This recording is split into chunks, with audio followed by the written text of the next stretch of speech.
day started off like any other. Up at 6 a.m. to go work job number 1. It was July 19th, a Tuesday. It had been an extremely hot and dry summer so far in New York. I showered, dressed, jumped in my work truck, and headed out the door. Work up until 2 p.m. had been uneventful. The usual dirty houses and unpleasant customers. I was running a cable line when a customer yelled, "What did you do?" I thought to myself, did I drill into an electric line? In 13 years, I'd never hit one. She said her power just went out because of me. I assured her I didn't do anything. Within minutes, neighbors started pouring out saying their power was out too. At that moment, I looked up into the sky and seen a 767 falling to the ground. Holy shit. My prepper senses started tingling. EMP, I said aloud. It didn't register with my customer. I checked my cell phone, nothing but a black screen. I ran to my work van, turned the key, nothing. I'd read the book 1 second after, watched EMP videos and documentaries. I couldn't believe it. This was the real deal. I was the prepper type, the type my family and friends laughed at. In my work truck, I kept a get-home bag and a collapsible bike. The bike was a Stoa bike, MTB mountain bike. I threw down my work tools, grabbed my get-home bag, unfolded the bike, and prepared to trek the 10 to 12 miles home. My customer yelled, "Where are you going? What about my cable?" I didn't even give her a second thought. I work in the urban area, to say it nicely. I couldn't carry my gun at work.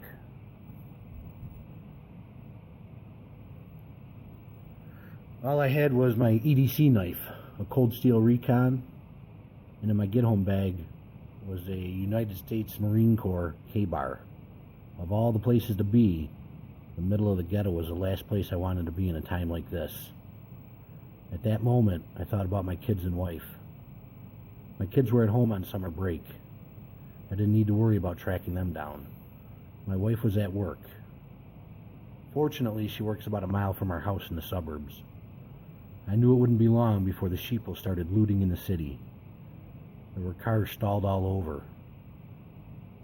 People were asking questions. They had no clue what was going on. I decided to go home first, check on my daughters, and grab my gun before riding off to my wife's job. I knew chaos was only hours away. I figured a 10 to 12 ride home would take an hour or so. The forecasted high today was 94 degrees. I had 4 bottles of water, a life straw, and a Joan Stevens 4-way key in my bag. Water wouldn't be a problem as much as being an overweight smoker would be. I decided to stick to the main roads as it was the quickest and shortest route. I was able to avoid the gridlock of cars, buses, and trucks blocking the roads. It was 3:15, and smoke was rising all over. I knew it was from fires from downed airplanes. I had only hoped one didn't come down in my neighborhood. I passed hundreds of people on my way home. I stopped for no one. My only concern was my family and their well-being. I kept an old-school wind-up watch on my get-home bag. By 4:20, I was pulling down my suburban street.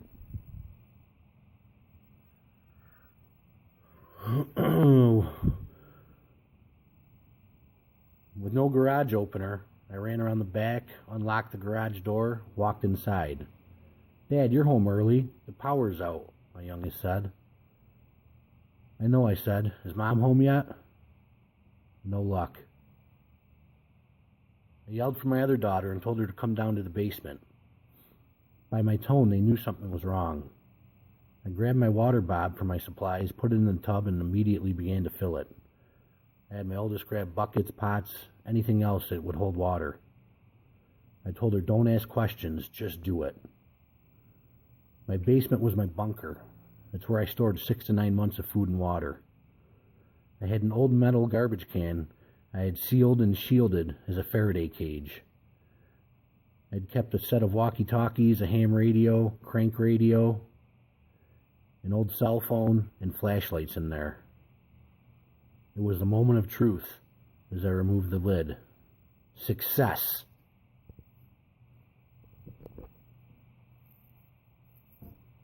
Everything had powered on.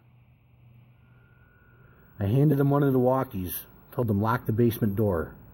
Stay down there and don't come up until I return with Mom. Turn the walkie to channel 16 and stay in contact. I had often practiced with my youngest on them.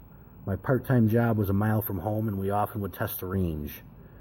I knew we'd be able to stay in contact while I biked to my wife's job. It was less than a mile away. With my walkie attached to my bag, my AR over my shoulder, I set out to bring my wife home. The town police department was about a driver and an 8-iron away from my house. I worried, what an officer would do if he seen me riding down the street with a semi-auto rifle over my shoulder. Would he draw on me? Would he know how serious the situation at hand is? No time to worry. I had to reunite the entire family. Within minutes, I arrived at my wife's job, still in range and in contact with my daughters. Her co-workers and herself were quite shocked to see me show up armed.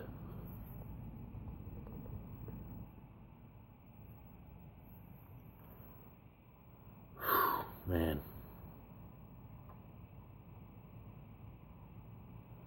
I told them the grid's down. Do you know what's going on? The response was, it's probably a brownout. I said, did anyone try and start their car? I told them it was an EMP. They had no idea what I was talking about. I told my wife it's time to go. But she said, I got 15 minutes left in my shift. She worked in an apartment complex as a leasing consultant with over 300 apartments.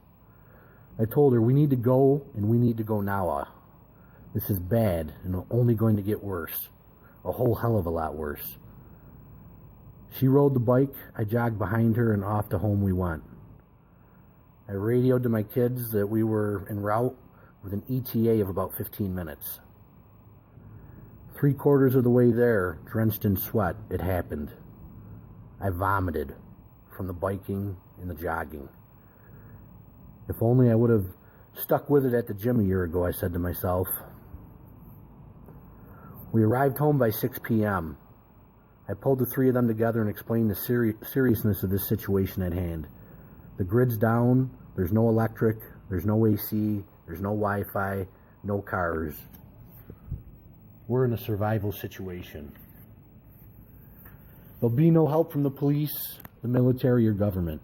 I told them I prepped as best as I could for this. We've got plenty of food, 125 gallons of water stored in the basement, a pool, pond, and hot tub in the backyard, all full of water. The water bob in the tub was full, and we had another 25 gallons worth my daughter filled with buckets and pots. I had a Coleman camp stove with 51-pound cans of propane, and had just bought a new 30-pound tank for my grill. I had hundreds upon hundreds of candles, flashlights, solar lights, and battery-powered lights. Working for the cable company, I had amassed more AA, AAA, and CR123s than I'd ever be able to use. I felt good with our supplies. One thing I did worry about was cigarettes. I've been a smoker most of my adult life. I'd buy a pack a day every day. I flipped open my pack. I had 6 cigarettes left. I told my wife to fire up the grill, throw some steaks on. I had to run to make. She was also a smoker. I kept quite a bit of cash in my safe. Didn't trust the banks. Denominations from dollar bills up to $100 bills. I also stacked silver, thanks to my buddy Tommy. I grabbed some of each, set off to the nearest gas station, which is about a half mile from my house. Walkie in one hand, my Mossberg 500 tactical in the other. I put my 50-round bandolier over my shoulder. By now, neighbors were out everywhere. They gave me some strange looks. I knew civil unrest and looting was a good possibility. Wasn't going to take any chances. WROL was imminent.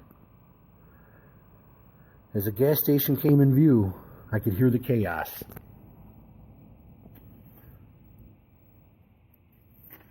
Been a crazy day. I gotta have a cigarette right now.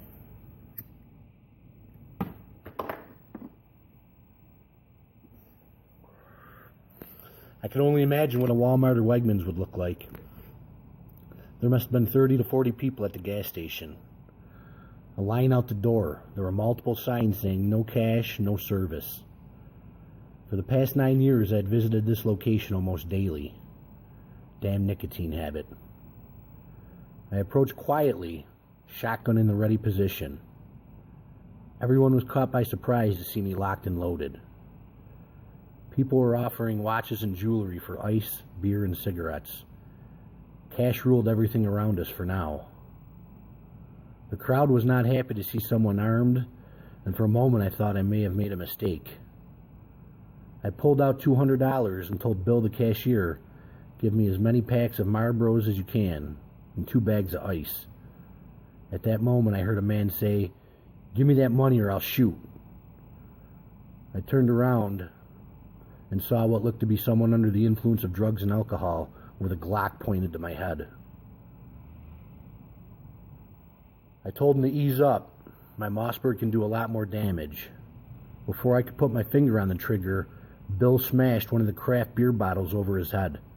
The junkie fell to the ground. I grabbed the Glock, took the butt end of my Mossberg, and proceeded to bash him in the temple until he was unconscious.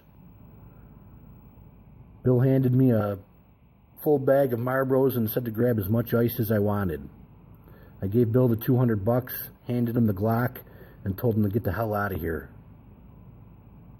I wonder if I made a mistake letting that fucker live. What if we cross paths again? 5 hours into this, I wasn't ready to kill anyone yet. As I traveled back home, the experience had rattled me. I could have been shot and killed.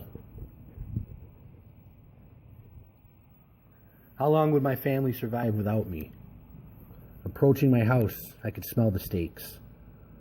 My mouth was watering. My wife asked how it went. I just shook my head.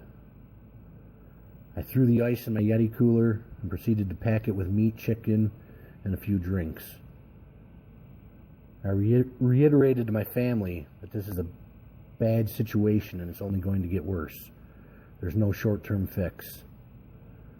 For the immediate future, we'd eat like kings on the grill. I knew what was going to come in the future. The thing that stood out the most this first day was the silence. No planes, no cars, no TV. Just the occasional bird chirping. As the sun set, we sat down to eat. I knew it was going to be a long night ahead for all of us. The day started off like any other.